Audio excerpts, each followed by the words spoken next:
Hit play! Already played. Okay, ladies and gentlemen, welcome to the Ultimate Growth Experience podcast. I am here with Jamie McDonald and Adrian Hoffmann. Boom, boom. So these Adrian two over here. So these two gentlemen are the young entrepreneurs of the tech startup Swoop and are both currently part of the Unleash Space Creative Technologist team. They are both PTs, they're self-development experts in health and well-being and finance, and they're both exceptionally talented and already have achieved great success. So, guys, Thank you. welcome to the podcast. Alright, how we That was an overhype on your part, I think. Honestly, we're not Listeners, it's going downhill from here. Oh, no, you don't need to be that humble. You guys are So, you guys are both officially qualified personal trainers. How did you end up in the health industry? Well, let's just clarify one thing. I'm a group fitness instructor, Yeah. which means I get to present to large audiences while Adrian crumbles away with only one person at a time. But And I also get gets paid more. twice. Yeah. And I actually had to do a qualification for it, but yeah, that's a minor detail. No. How did we get involved? Basically, I was overweight, and I wanted to not be overweight, so I did that. And then I kind of decided somewhere along that line that it would be cool to help other people do that. So I got my qualification during the last year of high school. And yeah, I thought it'd be a good little side hustle during university, and it has turned out to be exactly that. And worthwhile. Oh, of course. Ah, I see. So, Jamie, what about you? You are a dance coach? Not quite. Not quite. That's almost how I got into it. So I am a group fitness instructor, which I guess includes dance coach. I was the stereotypical fat kid as well. Adrian and I had a lot in common. I'm sure we would have been mutually destructive friends, just feeding into our gaming and eating habits if we met each other at a young age. Oh, gee whiz. Yeah. I don't know, Rick. So I started to go to the gym in about maybe year 12 of high school. Just for context, Adrian is in his third year of university, and I'm in my fourth at the moment. So that's about maybe 5 years ago. In first year, I was in the halls of residence, and there was this incredibly eccentric gay guy called Chris. Now, Chris is Mr. Gay World 2013, so he won the gay competition. That's a thing. We can talk about that later. It's pretty impressive. Episode 2 after this. Yeah. How to be Mr. Gay World. Well, I've done my research. Not quite. But he hosted these classes called Abs, Butt, and Thighs. And my friend Andrew and I would go to his classes just kind of as a joke. Like, it was not in like a weird, creepy way, but like it was like there was only 5% guys, and like you'd have some guys going on. We're like, this is hilarious. And then one day he was like, "Do we have a volunteer to come up on stage?" And I was like, trembling my hand, I'll do it. Pushing the comfort zone. Like, come on, damn. Today's your day. And I guess my compulsive extroversion led me to getting up on stage. Him then training me up for that going terribly, getting a cramp on stage, coming off with like a slow clap and like a good job. And then he came. He's like, "Do you want to be a group fitness instructor?" And I was like, "What? Okay." So he trained me up out of the good of his heart, under his wing, 3 months, twice a week, met up, learned everything, got me in.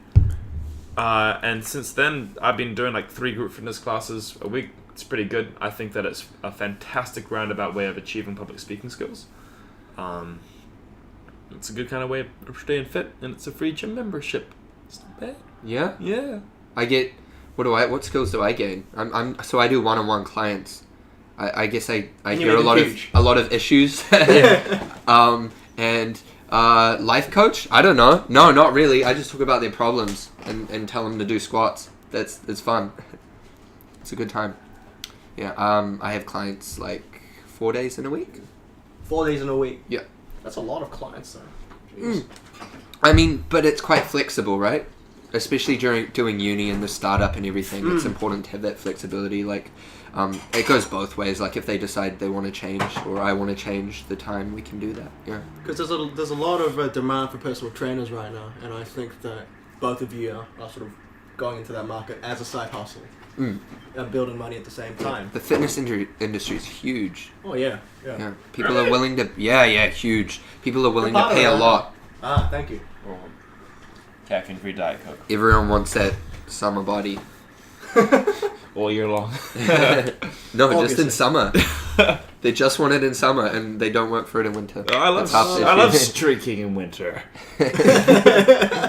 So I can tell that both of you had low periods related to weight, and that inspired you to get into fitness and For keeping sure. yourself. Yeah. Tell me each of your individual stories in relation to that. So, because I got bullied in sixth form and fifth form when I was younger. For Yeah, 'cause having a I'm- bit of extra weight? Oh yeah, Or- I had a bit of. Oh, bit high of- five. Bit of a Fat kids. Bit of, Fat kids. bit of a chubby chub Yeah. in my belly and that sort of thing. So Nice. that was more like an insecurity something. But what about you guys? Yeah, no, absolutely, dude. It was like the main thing on my mind all the time. I just felt like I couldn't do things because I had that weight. Like, you know, your social interactions are different. You had to compensate in other ways with having an actual personality, and that's why I have such a lack of a personality now. Oh, are you calling yourself hot? No, not at all. It's just, You I'm think just not as. Oh no, I'm still okay. Yeah, I have the body issues. I'm sure the ladies will disagree. No, but yeah, that was quite the journey. I always thought I was always on the journey to lose weight. I was always trying a different diet, with my grandma's support and everything, and it just never worked out. No diet worked. And then I think one of the times it was like during a school production, I was cast as like a main character. The main character was Fester from the Addams Family, who's a fat bald uncle.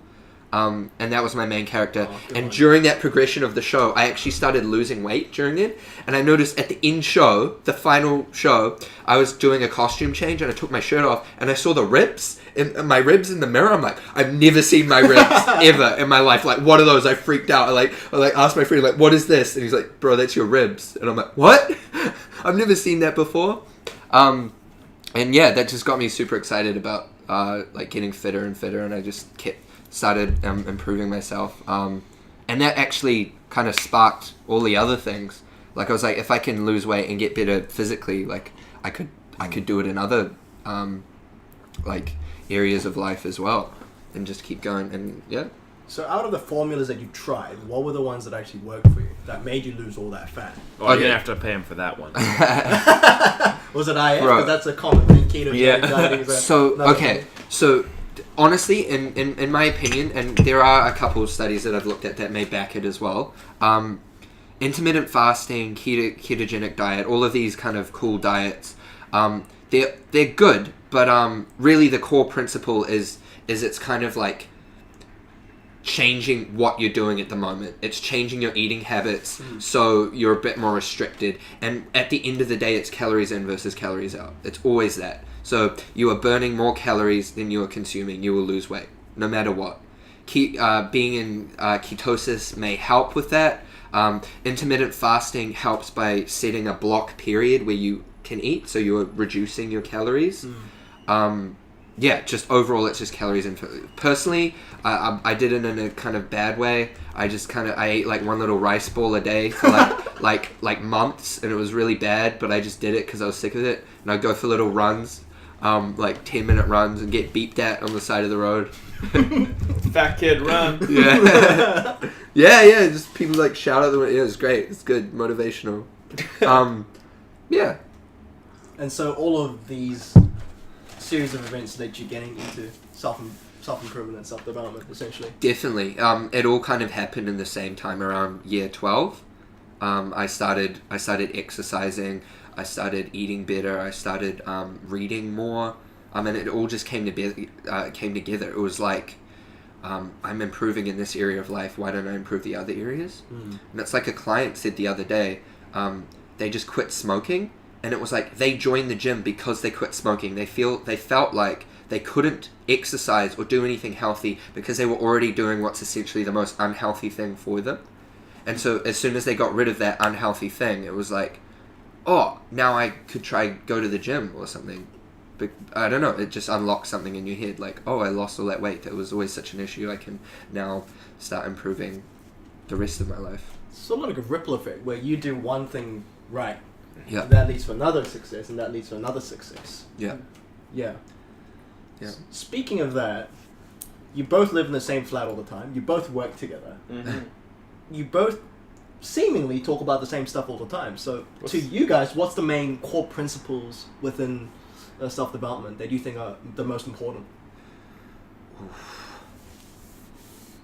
I mean, the cheesy part of me, I want to say like consistency, because it's true. It's so true. Like it doesn't have to be the same thing, but it's just about getting into the rhythm of it, which is consistent, and that can be at different levels. So if like you're trying to like go to the gym, you don't need to go into a 7-day workout plan, but it's just about the consistent routine of it that matters. So even if you go to the gym and stand in it for 10 minutes, that's good enough. That's starting the routine of going to the gym, right? It's good. So I literally have, and you've seen it before, a first principles deconstruction map on my wall, and I've put heaps of post-it notes in my bedroom, and I put an erasable ink marker on my wall, and my landlord would freak out at if I didn't explain it. And okay, for the purposes of self-development, not productivity as a whole, but for the subcategory of self-development, I think that a large part is signaling. So, and I even like called myself out for it last night with Adrian. I was like, "Fuck, we just ate that peanut butter. That peanut butter could well translate into like a burger today, because like it's all about like signaling to yourselves." Yeah, you ate peanut butter. Don't you try. Forced me to eat peanut butter. Shut so the you fuck felt better up. about it. Shut up! That is not true. You'd already like had like a couple mouthfuls on your own, anyways. So I was like, dude, I need to brush my teeth. You're like, no, come here and eat peanut butter. I did it because it was like a fun friend thing, and we were sneaking around our own house, like eating peanut butter. But like, I was like, I don't want this. I've already had enough peanut butter. Shut up! Shut up! You're just casting the blame on me. Good on you. It's like one of the first steps to like egotism, isn't it? Is it? Taking us back on track. I think a lot of it is around signaling. So, and consistency is really part of that formula. So when you signal to yourself, okay, for example, I'm going to start changing behavior. For me, that was, God, what was that? I had a similar background. It was of fatness and intense ostracization and bullying in year 11. From your peers? From my peers. So that's when I moved from Jakarta. I grew up in Jakarta for 15 years. First year in New Zealand, culture shock, boarding school, no friends, shit, life sucks. What did I do? Year 12, so that was year 11. Year 12, the year after, was starting IB, which is a little bit harder from NCA. It was good for me, but I think NCA would be better for a lot of other people. I started going to the gym. I started learning from all the mistakes I was doing, and I don't resent anyone that really bullied me in the past. One of my biggest bully was my flatmate last year, and he's also one of my best friends. Oh, from high school. Like we're all good now. I can see why all of those things happened, and I'm glad that I developed a thick skin. Part of that was everything was happening at once. There wasn't kind of like, and now that I'm kind of better or good, it's probably more optimal to focus on changing one thing at a time. But by the sounds of what Adrian's case as well, you were stuck in a rut, and then there were all these kind of like almost easy or natural fixes that occurred, and that was from you signaling to yourself, and they're just being a feedback loop. Perhaps call it habit, perhaps call it consistency, perhaps calling it just like consistently grinding it out day and day, and like those small kind of chunks like make a big thing. But I kind of categorize that as signaling to yourself. As like a reminder? Well, just like subconscious. So I think they were very, very primal animals, and if you can almost harness like the willpower of like a human being, like as you said, like the week before, enlightened apes, and our little monkey brains, in my opinion, love to. Joe Rogan, what? our little monkey brains love to kind of like obey the rules of the monkey brain, and I think part of that is just perhaps like, for example, not eating peanut butter at nighttime to be like, yeah, I'm on a diet and I'm getting shredded, so that the next day that doesn't turn into like ordering some fries and the day after ordering a burger and you're like, oh shit. So signaling kind of like all throughout that you're like you're in like a current frame of mind, and that comes through your behaviors and your thoughts, mostly through your behaviors. I find a way to act on a lot of those things you brought up was especially this is how I did it, I suppose, was I really honed in on one thing, the one thing I was probably signaling at the time, and like you know, a really specific one was like I'd lost the weight and I was like I'm like I weigh less now and I've got less fat, but I've still got these like kind of like skinny fat like man titties. Oh, they're cute. And I was like, I mean, hopefully, you know what? Never mind. He's still got them, ladies.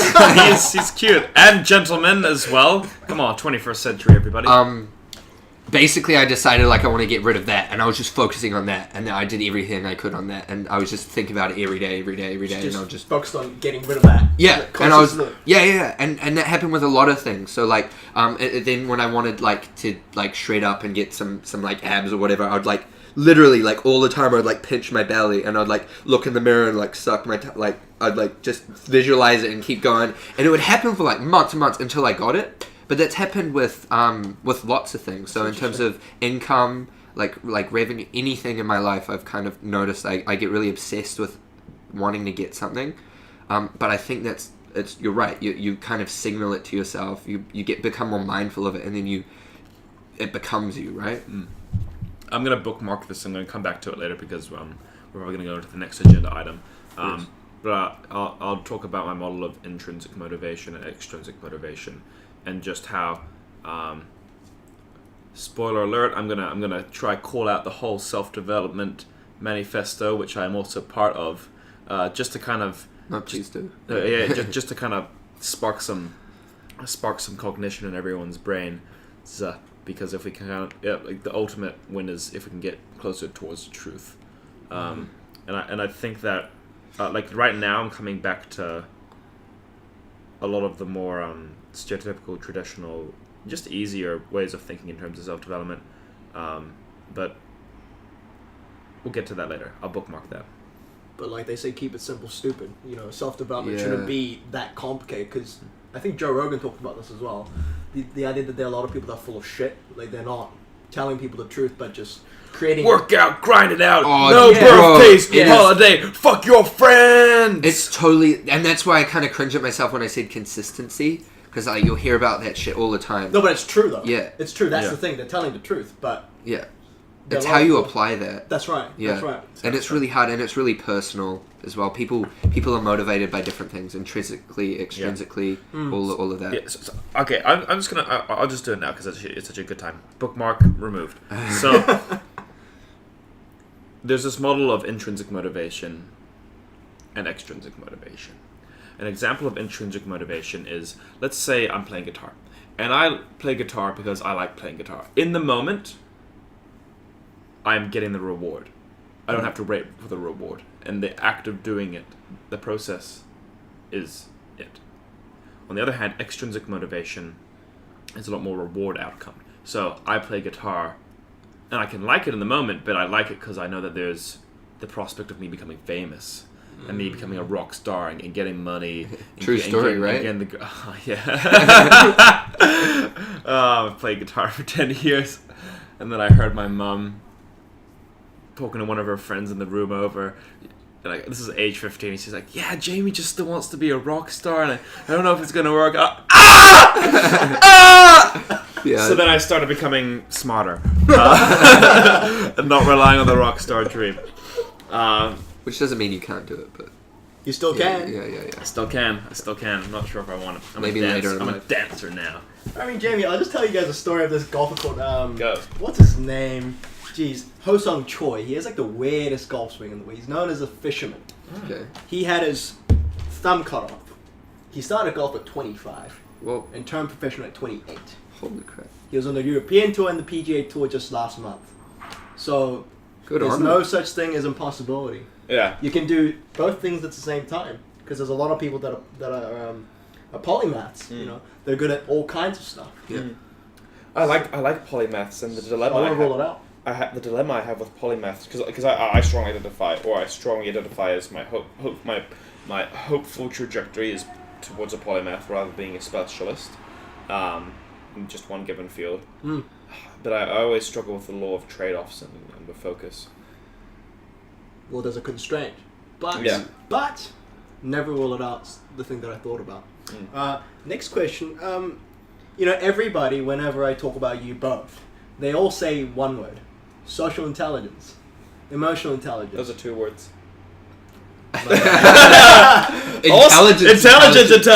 Yeah. Oh yeah, bro.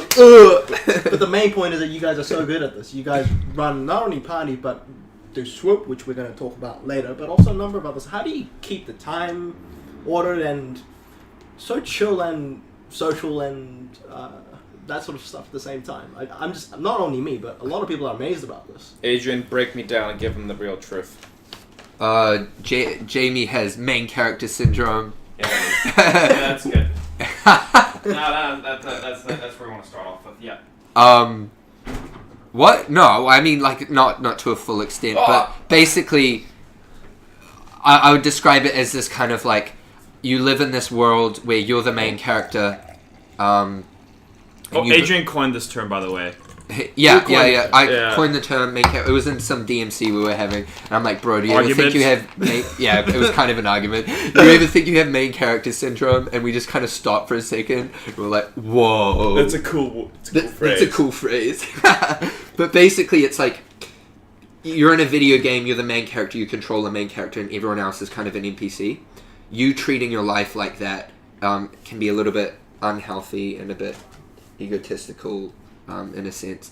But you also treat yourself like you become the best person in a way. Because Everyone's always watching what you're doing. Yeah. Okay, so I don't think that I'm fully psychologically on anything near a schizophrenic level. Or anything near a Truman No, Show. you're not. Yeah, no. That's too far. Or anything near a disorder level. We're just using the fun little phrase because it sticks really well. Main character syndrome. Okay. Hashtag Adrian Hoffmann. That's not APA. Yeah. So I'm humbled that you think that we do quite well with social, I guess, mechanics. I mean, on face value, I think that we do pretty well consistently. I enjoy it, and I have close friends, obviously, and I'm very authentic with them. Brayden, for example. There's a question. Have you ever felt like because you're social with more people, you have less close connections? Because we both have talked about how kind of our kind of friendships almost like the closest we've ever had to a friend, like a best friend. I think we are pretty in terms of like the in terms of best friends out there. We are pretty. I would absolutely. But before that, like personally, I'd always kind of like wanted like that kind of connection. I felt like I never had that kid I could just show up at his house and be friends with. Like I didn't really have. I just had like a bunch of like acquaintance friends. And it didn't come from me being maybe a little bit of being a loser, but like I didn't really have that until year 13. Yeah. And I just never had those deep connections with people because I was kind of like wanting everyone to like me instead. I did with Hunter, and then I fucked it up. And then like we're friends now. Okay. At 20, so it's like from 10 until 11. I always thought it was very hard to maintain friendships. And a narrative that I had running in my head was like, I'm so good at making friends at face value, but I can't just keep friends. Now, when I got to New Zealand, I couldn't make any friends at all. I kind of had to learn how to do that one again. But, yeah. Was it easier to make friends in Jakarta? God, I didn't have to retrain my entire mental model of how to interact and socialize. True. So, for myself,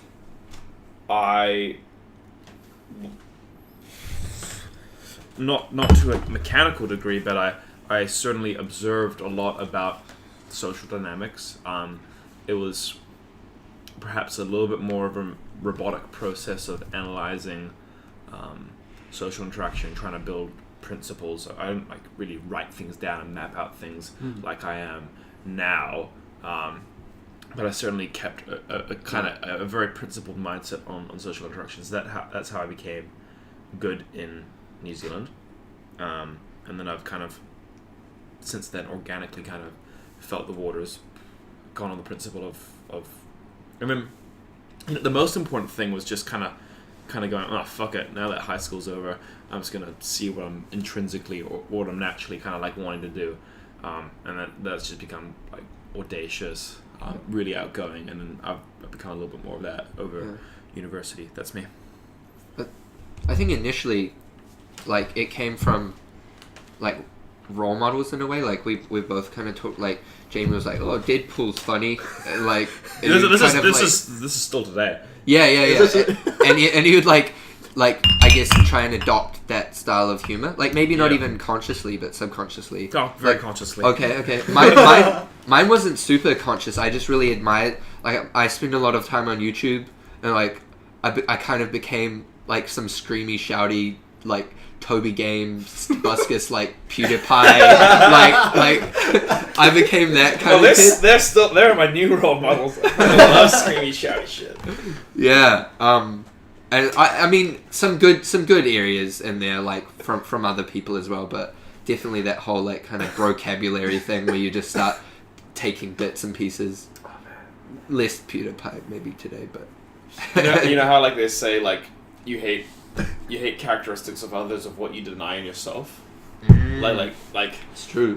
I know this is just me making a meme. Just like whenever I'm screaming, shouting, it just reminds you of a part of your personality, deep, dark down the inside. That was me. That was you, Adrian. Yeah, it was. Yeah. Yeah. Stop. Or maybe I grew up. So you guys just, how did you execute it though? Like you have role models and you people that taught you through YouTube and that sort of thing, but execution's hard, you know. Like really, is it just repetition? Is it? I guess we go back to the signaling and consistency thing. Like, oh my god, there was so much failure.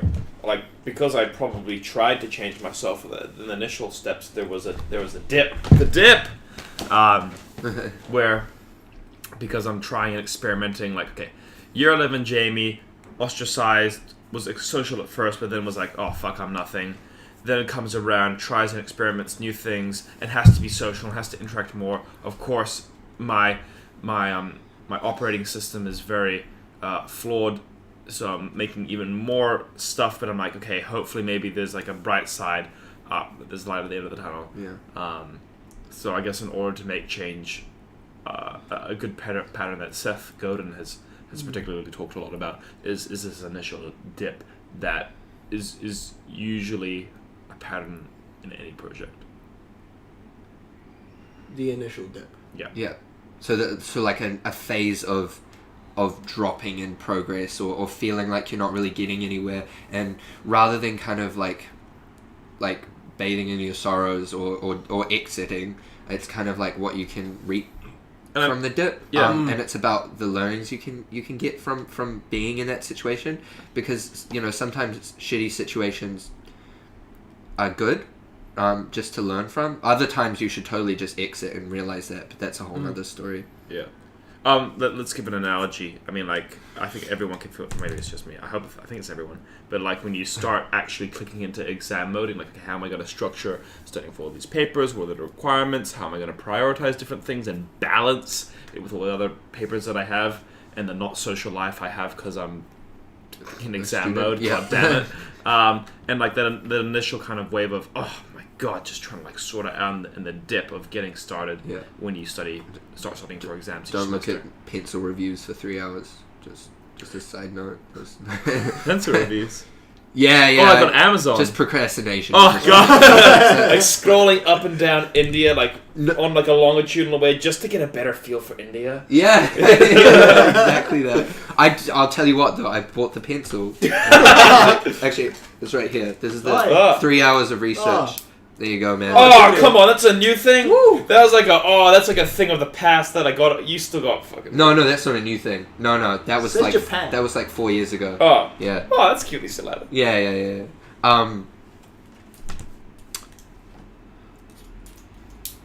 Nice. Okay, I totally threw us off with that pencil thing. Like, I've put on a word. No, it's fine, boys. That's. We know for a fact that we're all into books in relation to self-development. How do you guys get into books in the first place? Is it from year 12 or year 11? I was like reading fiction. Mm-hmm. Harry Potter? But we're talking... I've never read Harry Potter, Oh. actually. Just like random, like teen fiction or whatever. But I definitely stopped for like 5 or 6 years. And then I started getting into those self-development books. I'm going to urinate. This is the weirdest podcast that I've done in a while. I don't blame you if you don't use it. That's all good. This is fun. Don't edit that out! Yeah, dude. Look, I still read like fiction occasionally, but I'm one of those people that have like 5 books in their rotation. I actually listen to more audiobooks, like 90% more audiobooks than reading books. I just like that I can do it in traffic or the gym or something. Those autonomous tasks that kind of you can still retain a bit of focus. Yeah, I still have a fiction in the rotation, but I feel like a fiction book is the same as watching a TV show. Like, if you think about it, there's kind of this weird thing like reading a book is productive, but it's not actually productive. It's entertainment, right? It's completely like unless you're planning to become a writer and you're seeing how other authors curate their stories. Do you know what I mean? Yeah, I get you. Yeah, these self-development books are good as well, but it's also how you're applying them and what you're getting from them. Again, it's execution again. It's not just reading about it, but reading. Yeah, I mean, it's good to listen to or read. Yes. And you'll get some of these ideas in your head, and they might pop up later in life, and you'll be able to apply it. But like, really, you get them like 10x reward from like actually sitting down and being like, what have I learned from it, and like actually trying things, like even little tests in life. Like if you read a self-development book on how to win friends and influence people, Dale Carnegie. Like, yeah. Oh yeah. Class, like that was probably my first one, and then like 4 Hour Work Week or whatever. Temporary. That's the classic pathway of self-development. But like actually applying I actually it. had those 2 books as my first like self-development ones, except Flip. Yeah. It was Oh really? Yeah. I just googled like best self-development books, top 10, Goodreads. Oh yeah. Oh sweet, I'll read that. Yeah. Thank you, internet. Yeah. Traffic was a good booster for getting me into books. Traffic. Yeah. Oh right. Like I had an hour commute to school, there and then back. So 2 hours of books reading a day, listening. Jeez. Yeah, I got through a lot of books then, and I just continued the habit. It became a habit. Continued it. Yeah. And habits essentially a repetition mechanism, which. Yeah, totally. Go Pairs, boys. So tell us about Swoop. This is your business that you guys began, and I saw that Facebook story of yours of where you were pressing the button. I was like, that's amazing. Like, what's the concept? And seems it's going really, really good. And whoop! Yeah. All right, there we go. All right. Make sure you help us out on Patreon afterwards and subscribe to. No, not quite. No, we don't have a Patreon. That'd be a really weird model. So the startup that Adrian and I are working on at the moment is all around this idea of turning cities into playgrounds. How can you almost replicate what Pokemon Go did for people in terms of getting out there and seeing this magic kind of happen in terms of like random people. It was an unlikely antidote to exercise. It was an unlikely antidote to loneliness. It was a fantastic way to actually engage the city and get out there and have fun at the same time. And there's this kind of certain magic that gets really lost. I mean, like, we've got such a high quantity of connection in an ever-connected technological age, but how much of that is quality? So what we're aiming to do is, we're not going to like launch a campaign of like, get off your phones. That would not work. Instead, we're kind of using technology and doing this interesting kind of judo move where like you take the momentum of what's kind of like going there and you use it for it. So we use technology as a method of connection. So we're developing a system to go around Auckland City. And you can think of us like integrated reality, not alternate reality, not augmented, not virtual, but like integrated. So you don't need a headset or anything special to kind of see it. So an example is a real life hologram, a transparent glass TV, and you're like, whoa, what the fuck? An example is, we got so much stuff. An infinity box prism. I'm not even going to describe it. So Google that if you're interested. And we've got these hubs that we put around places. So bus stops, pedestrian crossings, storefronts, store kiosks, sidewalks, anything. So we kind of find places where we can like copy paste these hubs around a city. Gamifying spaces. Yeah, and what you end up with is this network. So I'll give you an example. So an example of a hub would be a bus stop with a screen in it and a camera up top and a dispensing unit. Now those are all bits of versatile technology. So you can do heaps of different campaigns. You build once, heaps of different gamifications. Something that we're talking to Red Bull about at the moment is taking Flappy Bird, one of the hypest games of 2015 on mobile, and putting it in a bus stop. And then instead of tapping the big screen to control Flappy Bird, you flap your arms and it's detected with camera, computer vision. And if you get a score of 10, we load up the dispensing unit with Red Bulls, and then it dispenses Red Bulls for that. That's amazing. Yeah. So that would be what we're able to do with a versatile system. So just like how a phone can have a million different apps on it, what we're creating would be able to have 100 different activations and games on it. And hopefully, if we chucked in holograms and glass TVs where appropriate, that would kind of reel people into an adventure.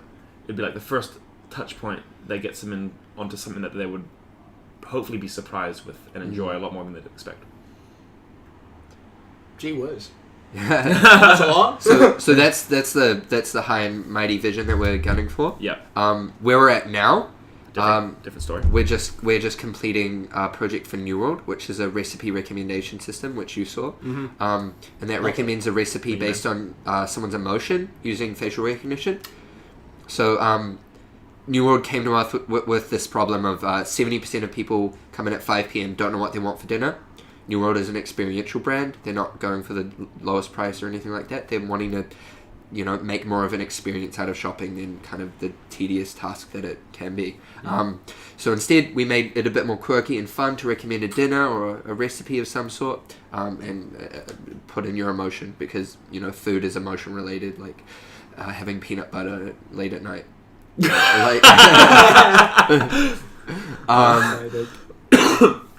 Just to kind of call us out.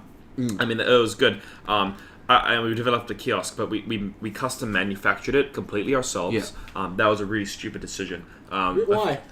Because what we do is that we take pre-invented tech, a hologram. We're not going to invest R&D in inventing a hologram. We're going to order one for $400 off AliExpress, and then take that as a Lego piece and then clip it in to the rest of the kind of Lego structure that we're creating, rather than trying to get molten plastic and make the Lego piece ourselves, which would take a lot more time.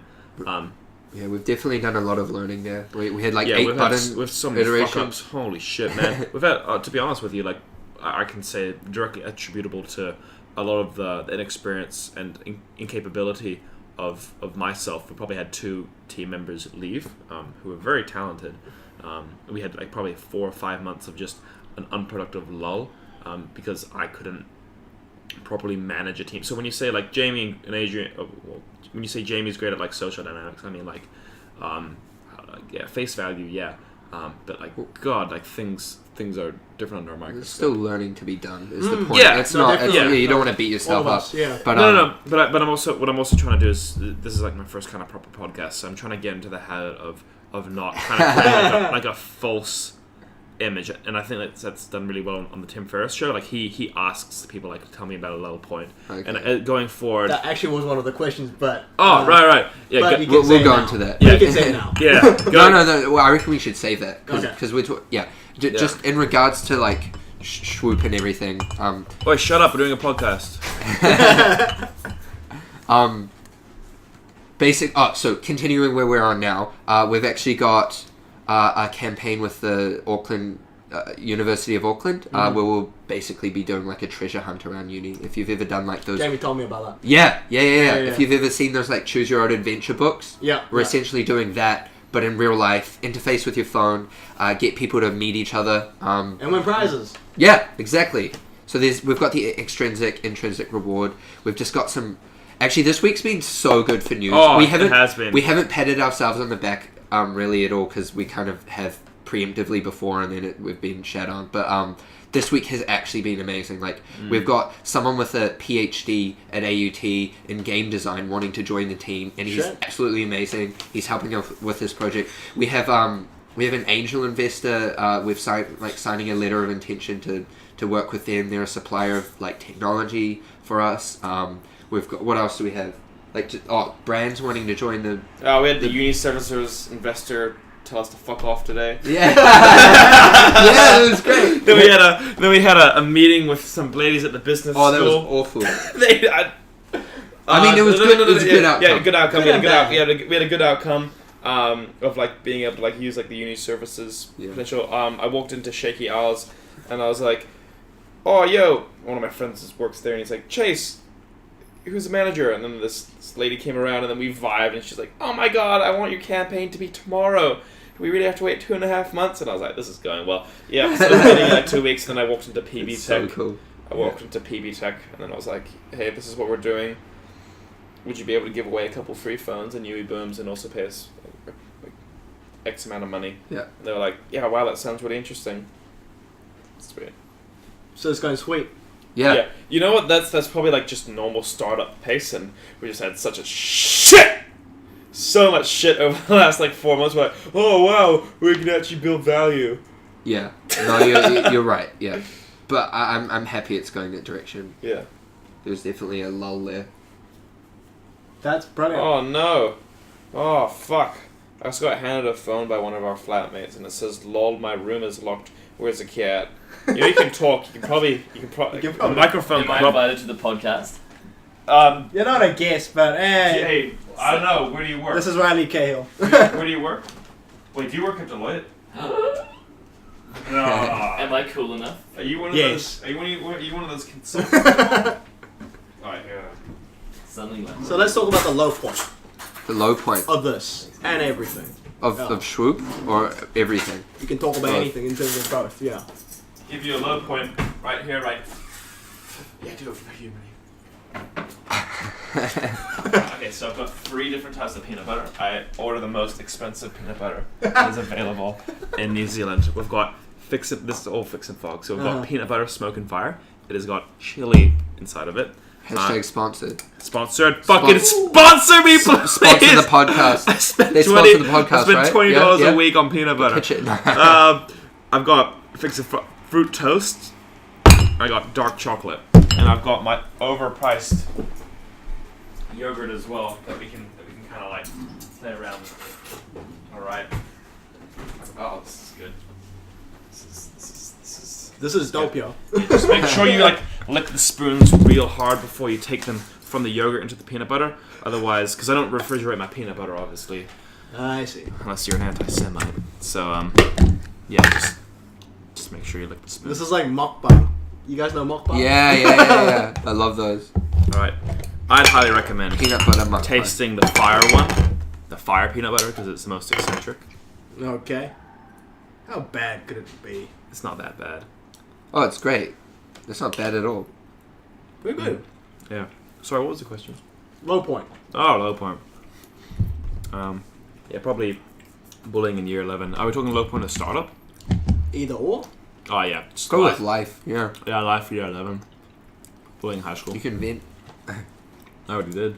Oh, is it bullying in high school? Yeah, keep it short and concise. I don't know. You don't know. I do know, but like, if we're keeping it short and concise, Oh no, that's because I already talked about it. You can talk about yours. I mean, honestly, I would say like my first like kind of 14-ish years were pretty Yeah. low. Yeah. I didn't really have a good time with anything, but in terms of family and stuff, but school as well, friends. Like it was alright at some stages, I would say, but no, it wasn't. I wouldn't say it was good. It kind of started the worst. It started the worst, dipped maybe a little bit more, and then started getting better and better and better, and then maybe dipped again, and then like skyrocketed up. Every year of my life is better than the last. Yeah, so I'm just like in terms of like, and I tell Adrian as well. I'm like real with him. I'm very real with him about him. Like I just so proud of him. Like you shouldn't be a success story. You should be statistically a case of a fucked up meth dealer who got can killed. still do that. Who could? Yeah, I'm not limiting you, buddy. who got like put in jail 2 years ago for life. That should be you, and you're not that. You're far from that, and I think that's really cool. Thanks, buddy. That was peanut butter in my throat. Not cries. Give me your Bitcoin, please. I don't have any Bitcoin. You sold it all. It's Litecoin, Hmm? Ethereum, Hmm. anything but. Really? Okay. Okay, next episode we're gonna talk about finance because Yeah? it seems like you guys are pretty good at that, but I don't think Oh man. this is too long. What are your aspirations for the future, guys? What do you guys want to do? Because there's so many companies, Jamie, Adrian, both of you, people are like, oh, we'll take you in this company, this company, this company, and there's huge demand. Yeah, I hope I actually don't do my internship at Deloitte. My goal is to. I already signed the contract, but I want the startup to grow to the point that I have to kind of be in like a month before I'm like, hey, fine, I'm so sorry, but you need to find someone else. That's This your is me. aspiration? No, but basically not a 9 to 5, right? Is that what you're Yeah, saying? I want to charge limes all day. One right here. It's two.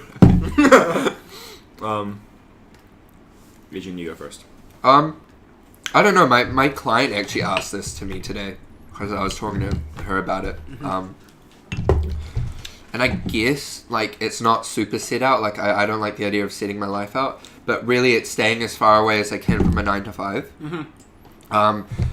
It's kind of gearing towards that passive income stream, and with that, I want to be able to advocate for the things I want to improve, whether that's like internally with like my family or like myself, or externally with like problems I see with like how things are run or whatever. I'd definitely like to advocate for things like that, make change, and then like odd businesses here and there.